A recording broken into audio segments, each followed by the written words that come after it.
I can still remember the first time I truly noticed her, really noticed her, the way the world seemed to shift slightly when she walked into a room. Her name was Isabel, and she had this effortless charm, the kind that drew people in without trying. I was 36, convinced I had learned the boundaries of love, the limits of trust, when she appeared and overturned everything I thought I knew. It wasn't just attraction, it was a gravitational pull, unavoidable and disorienting. It started innocently enough. Shared coffee breaks at work, casual conversations that lingered just a little too long, texts exchanged late at night that made my chest tighten with anticipation. I told myself I was being careful, that I was just enjoying companionship, but I wasn't being honest even with myself. I was falling, quietly and completely, into a world where reason had no currency. Isabel was magnetic, not perfect. She had her quirks, her sharp tongue, and a stubborn streak that clashed with mine. But it was intoxicating. I wanted to know every detail of her life, even the things she might never reveal. I told myself that trust would come with time, but I didn't realize that trust, once given freely, could become a weapon. The first signs of trouble were almost laughable. A sudden phone call she took in private, small inconsistencies in her stories, fleeting glances that suggested secrecy. I ignored them. I wanted to believe in her, in us, more than I wanted to see the cracks forming beneath the surface. I rationalized, dismissed, and pretended the uneasy feeling in my gut didn't exist. Then came the night that would change everything. We were at my apartment, wine glasses in hand, city lights painting soft shadows across the walls. She leaned closer, her lips barely brushing my ear, and whispered, "I need to tell you something." My heart pounded, anticipating a confession, a revelation, something that would explain the tension I had begun to sense. "I've been seeing someone else," she said, her voice quiet but deliberate. The words hit me like a punch to the chest. Wine spilled from my hand, shattering on the hardwood floor, but I barely noticed. Disbelief, denial, and anger collided inside me. Surely she didn't mean it. Surely it was a joke. But the tremor in her voice, the way she avoided my gaze, confirmed the truth. She tried to explain, fumbling through words that sounded rehearsed, manufactured to soften the blow. I listened, torn between fury, heartbreak, and an irrational need to understand. I wanted answers. Why, when, how could she betray me like this? But all I got were fragments, partial truths, and the undeniable sense that I had been living in an illusion. That night I stared at the ceiling, tracing cracks in the plaster as if mapping the fractures in my own life. Sleep refused me. I didn't eat. I only thought. Betrayal doesn't arrive with a warning. It seeps in quietly, wearing down your defenses until there's nothing left but raw, exposed emotion. And I knew then that surviving it would require more than anger. It would require vigilance, patience, and a relentless pursuit of truth. Because love, once betrayed, is no longer simple. It becomes a labyrinth, and I was determined to find my way through it, piece by piece, lie by lie, until the full map of her deception lay bare before me. The days that followed her confession were strange, suspended in a surreal haze. Isabel acted as if nothing had happened, laughing over coffee, humming while preparing dinner, brushing past me with the ease of someone entirely unburdened by guilt. Every movement felt calculated, every word rehearsed, like she had anticipated my reaction and built a performance designed to keep me off balance.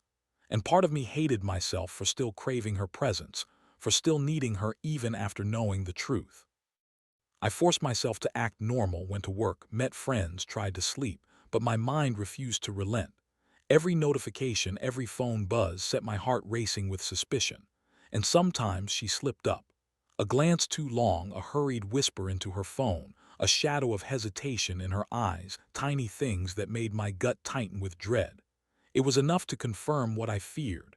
Isabel had another life, one I had never been part of. I began keeping track. Notes in my phone, scribbles on scraps of paper, careful records of her routines, the patterns of her interactions. It became an obsession, a need to understand the scope of her deception. And the deeper I dug, the more I realized how far it went, how meticulously she had built a life of secrets running parallel to ours. One night I followed her. She said she was meeting a friend, someone from work, but the route she took didn't match any address I knew. My chest tightened as I trailed her through unfamiliar streets, staying just out of sight. She stopped at a quiet cafe on the outskirts where a man I didn't recognize waited. They didn't notice me, or perhaps they didn't care. And when she smiled at him, a smile meant only for him. Something inside me shattered further. I didn't confront them. I couldn't. Watching from the shadows, I felt a combination of fury and despair, a storm I couldn't name. Each laugh, each touch, each whispered word confirmed the depth of her duplicity. Isabel had built her life like an intricate puzzle, and I had been unaware of the pieces that never belonged to me. When I returned home, she was there, smiling, humming while moving about the apartment as if nothing had occurred. I couldn't speak. Words were useless. I watched her, scrutinized her every gesture, searched for the cracks, the slips, the evidence of the woman who had betrayed me so thoroughly. And I found them, small but undeniable, tiny fissures in her carefully constructed facade. The confrontation had to wait. Patience was my only weapon against someone who had mastered deception. I observed, noted, pieced together details from subtle inconsistencies, delayed texts, diverted gazes, faint tremors of unease. Each discovery revealed another layer, another hidden truth that she had carefully concealed. And then I found the messages, screenshots, texts, snippets of conversations with names I didn't recognize. The scope of her betrayal was staggering. This wasn't one fleeting mistake. This was deliberate, orchestrated, and repeated. The life I thought we shared was a facade, overlaid on a foundation of calculated deceit. Betrayal, I learned, doesn't just happen once. It is 1,000 quiet, intentional acts, each designed to chip away at your sense of reality, until you are left with nothing but fragments of trust and a heart weighed down by shock. And as I pieced it all together, I knew that to survive, I would need to understand every truth, no matter how painful, no matter how much it broke me further. By this point, suspicion had grown into obsession. I could no longer take her words at face value. Every glance, every gesture, every silence became a potential lie. Isabel had perfected the art of duplicity, and I had been blind to it, caught in the intensity of what I believed was love. But now, I was determined to see the full picture, no matter how ugly it might be. One evening, I decided to follow her again, more deliberately this time. She claimed to be going to a work event, but the streets she took were unfamiliar. My stomach churned with a mixture of dread and resolve as I tracked her movements through dimly lit avenues. She parked outside a secluded building, where a man I had never met leaned casually against the wall, waiting. The way she smiled at him, soft, intimate, completely unguarded, was like a knife to my chest. She whispered something that made him laugh, and for the first time I felt my pulse spike with pure, uncontrollable rage. Watching them, seeing the ease with which she gave herself to someone else, I realized just how deep her deception went. I didn't confront them. I remained in the shadows, trembling but resolute, taking mental notes of every detail. Each laugh, each gesture, each stolen look confirmed what I had feared. She had constructed a parallel life beyond mine, a life I would never be part of. Returning home, the apartment felt like a tomb. Every shared possession, every photo, every memory we had created together was now a reminder of her betrayals. I sat alone, overwhelmed by a strange mixture of fury and grief. Love had existed, yes, but so had manipulation, and I was beginning to understand the magnitude of it. The following days became a careful study and observation. I probed with subtle questions, listening for inconsistencies, watching for hesitations, reading the subtext of her casual remarks. She smiled and deflected with ease, but the cracks appeared in the smallest moments. A pause too long, a glance away, a subtle twitch in her voice. Each fissure revealed more of the web she had spun around my life. And then I found the messages. Hidden texts, deleted conversations, snippets from accounts I didn't know existed. My chest tightened as I read them, realizing the extent of her duplicity. She had not only kept her life secret but expanded it, entangling herself in multiple deceptions. Every word, every intimate moment I had trusted now carried the bitter weight of betrayal. It was no longer enough to know. I needed to understand. I needed to trace every lie, map every hidden encounter, and confront every truth.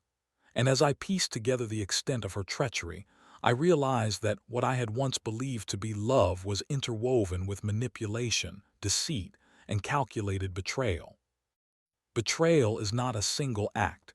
It is 1,000 moments carefully orchestrated to undermine trust, destroy certainty, and leave you questioning everything.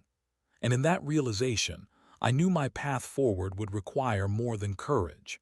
It would require patience, strategy, and an unwavering determination to uncover the truth, no matter how painful it became. Eventually, the confrontation became inevitable. I had tracked every movement, observed every hidden meeting, pieced together the inconsistencies. Isabel was careful, deliberate, a master at concealing her life from me, but the moment of reckoning couldn't be delayed any longer. I needed answers, or at least to see the cracks in her polished exterior. That evening I told her I knew. I didn't shout, I didn't beg. I simply said it, my voice calm but edged with controlled anger. At first she blinked, almost imperceptibly, as if shocked that her secrets were finally exposed. Then her expression shifted, the first sign of vulnerability I had ever seen beneath her carefully constructed mask. But it was brief. She quickly regained her composure, her charm returning as if nothing had happened. She tried to explain, fumbling through a patchwork of half-truths and partial confessions. I listened numbly, trying to discern the real from the rehearsed, the sincere from the manipulative. The reality was undeniable. She had constructed a life filled with deception, and I had been living in its shadow, blind to the extent of her duplicity. Every memory of intimacy, every declaration of love now felt hollow, a performance designed to keep me tethered to her. I told her to leave. She did, almost serenely, as if her calm detachment could erase the damage she had done. The apartment, once a sanctuary, became an empty, echoing shell. Each corner reminded me of the trust I had given and the lies that had built around it. Walking alone through that space, I felt both grief and clarity. Betrayal had taken everything, yet it had also illuminated the path I needed to follow to reclaim myself. In the weeks that followed, I focused on rebuilding. The devastation of betrayal had forced me to examine not just her actions, but my own decisions. I confronted my weaknesses, my blind spots, the ways I had ignored warning signs in favor of hope. Slowly, I returned to routines I had abandoned, reconnected with friends, and pursued passions I had neglected. Each day was a small victory, a reminder that survival was possible even in the aftermath of profound treachery. And yet the memory of her lingered, haunting in quiet moments. Her laughter, her touch, her smile, they were entwined with the pain of deceit. Loving her had been intoxicating, losing her devastating, and understanding her betrayal strangely liberating. I realized that surviving wasn't just about endurance. It was about reclaiming the ability to discern truth, to trust selectively, and to protect my heart from illusions. Betrayal isn't a single moment. It's a labyrinth of lies, of fractured trust, and of emotional traps. It changes you, forces introspection, and tests the limits of resilience. I was left scarred, yes, but also stronger, more aware, and more capable of navigating the world of love with eyes wide open. The lessons were harsh, the pain deep, but the growth undeniable. And in the quiet aftermath, I began to understand the final truth. Surviving betrayal is not about revenge. It's about standing again, fully aware, and refusing to be broken by someone else's deception. Time, relentless and indifferent, began to heal the sharp edges of my heartbreak. The apartment that once felt like a tomb of memories slowly transformed into a space I could inhabit without constant reminders of her. I replaced the pictures, rearranged the furniture, and filled the silence with deliberate acts of reclaiming my life. Each day without Isabel was a mixture of pain and quiet triumph, a reminder that survival was possible even after the deepest wounds. I thought of her sometimes, not with longing or hope, but with clarity. I remembered her warmth, the sound of her laughter, the intimacy we once shared. But I also remembered the lies, the carefully hidden betrayals, and the duplicity that had permeated our relationship. Love had existed, yes, but it had been shadowed by manipulation and deception. Understanding that truth brought a strange kind of liberation, one that no amount of longing could replace. Months later, I saw her again by chance in a crowded cafe. She was radiant, laughing, leaning toward a man whose presence seemed to eclipse mine entirely. My chest tightened, not with jealousy but with understanding. She had her life. I had mine. The illusion of control, of possession, had vanished, leaving only the clarity that comes from surviving something meant to destroy you. I realized then that betrayal isn't just about the act itself. It's about the transformation it forces upon you. It forces you to confront trust, resilience, and your own boundaries. I had loved fully and lost profoundly, but I had emerged stronger, wiser, and more cautious. Every scar was a lesson, every memory a guide, every heartbreak a tool to navigate the world with greater awareness. Love is fragile, but survival is fierce. Betrayal leaves marks that never truly fade, but those marks tell a story of endurance, insight, and strength. I emerged from the wreckage of my relationship with Isabel not bitter, not broken, but awakened. The echoes of the past remained, but they no longer dictated my present. I had learned to live fully again, with eyes wide open and a heart tempered by the fire of truth. Some stories end in reconciliation, some in tragedy, but mine ended with me. Whole, aware, and unbreakable. I had loved, I had been deceived, and I had survived. And in that survival I discovered the ultimate power, the ability to reclaim myself, to rebuild, and to face the future unafraid, knowing that no betrayal could ever define me again.